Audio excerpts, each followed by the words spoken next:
આખરે ભાજપે ઘણા સમયથી ભાજપના નેતાઓ છે એક જ વાત કહેતા હતા, અરવિંદજી ગિરફ્તાર થશે, અરવિંદજી ગિરફ્તાર થશે, અરવિંદજી ગિરફ્તાર, કારણ કે ઈડીએ એમને કહી દીધું છે, ઈડી છે ભાજપના ઇશારે ચાલે છે.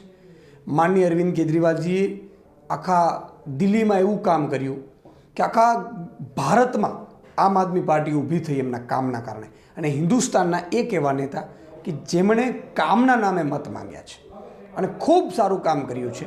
ત્યારે એક ફરજી લીકર પોલિસીના બહાને ભાજપ અને નરેન્દ્ર મોદીજી જે અરવિંદ કેજરીવાલજીથી ડરતા હતા, એમણે આખરે ઈડીથી ધરપકડ કરાવડાવી છે.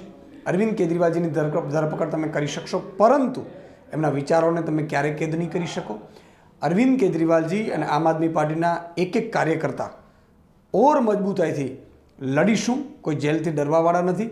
અને ઉલટાનું આખા દેશમાં માનનીય અરવિંદ કેજરીવાલજીને લઈને સિમ્પથી જાગશે, કારણ કે ભાજપે બહુ મોટી ભૂલ કરી છે. આ એ નેતા નથી કે જેમણે કોઈ ભ્રષ્ટાચારો કરીને એમણે સંપત્તિઓ બનાવડાવી હોય. એમણે ભ્રષ્ટાચાર કરવો તો ઇન્કમટેક્સ કમિશનર હતા. અરવિંદ કેજરીવાલજીને લઈને આખા દેશમાં સિમ્પતિનો માહોલ જાગશે. આમ આદમી પાર્ટી તો મજબૂત થશે જ, પણ ભાજપ પ્રત્યે પણ રોષ જાગશે. અને એટલું ચોક્કસ છે કે એક આમ આદમી પાર્ટીનો કાર્યકર્તા વધુ જોશથી, વધુ જોશથી અરવિંદજીની સાથે ઊભો રહી અને આ આગામી ચૂંટણીઓ લડશે. જય હિન્દ, જય ભારત.